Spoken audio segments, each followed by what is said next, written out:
Okay guys, tapos na po natin yung paha, tapos yung back at saka itong front. Ngayon ay bubuin na po natin. Okay, tara, simulan na po natin.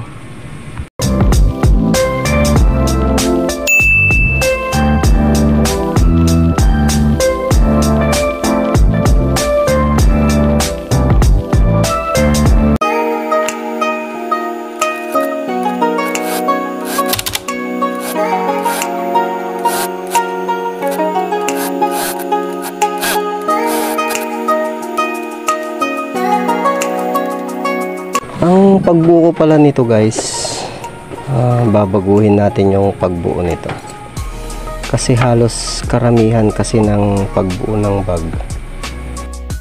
nasa loob po yung balot niya mga lods.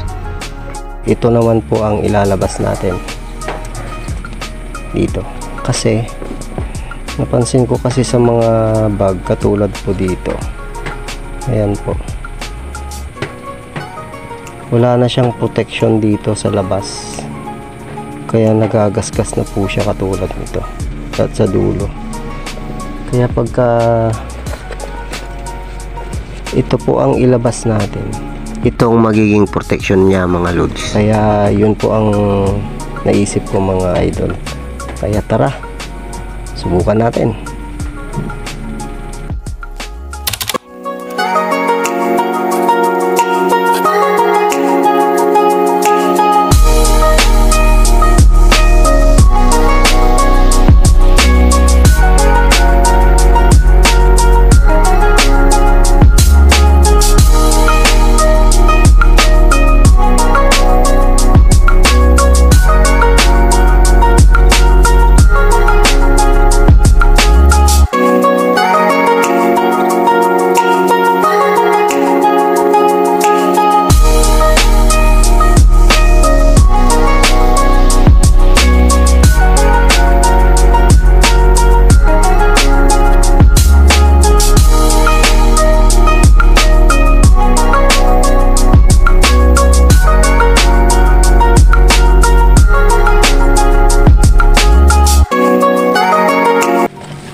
Okay guys, nabuo na po natin siya.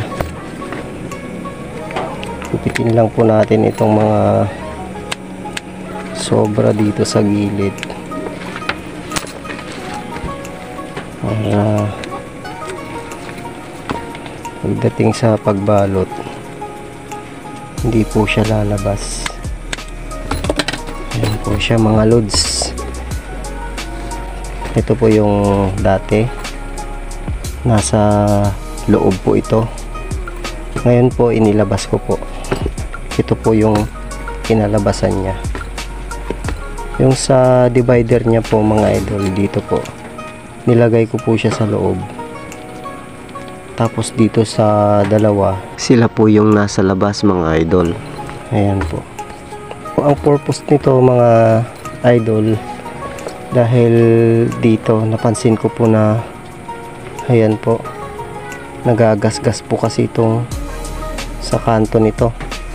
Kaya naisip ko na bakit kaya kung pwede natin siyang baliktarin para pag ang unang tumama,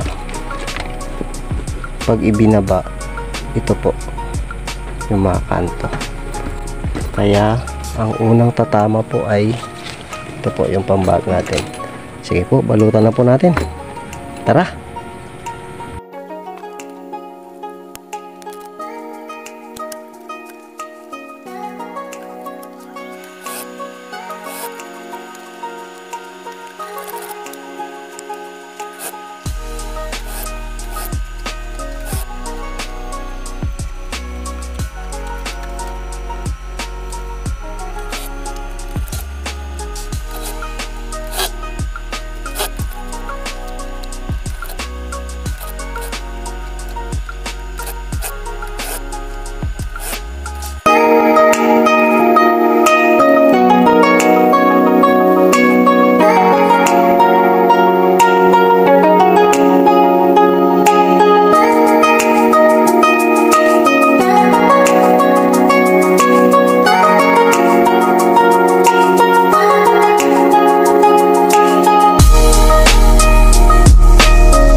Guys, tapos na po tayo.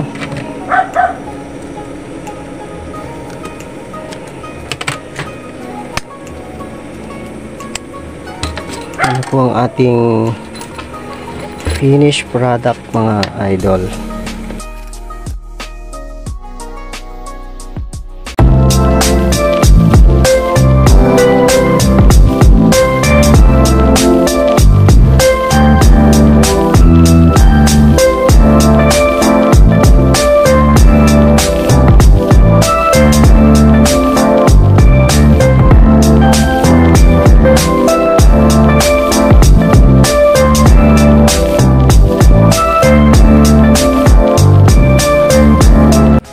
Okay guys, kung nagustuhan niyo po tong video na to,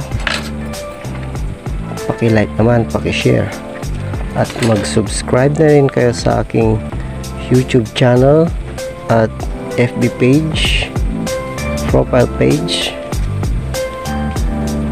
G-Nerds Collections. Salamat guys, thanks for watching, see you on my next video, bye bye.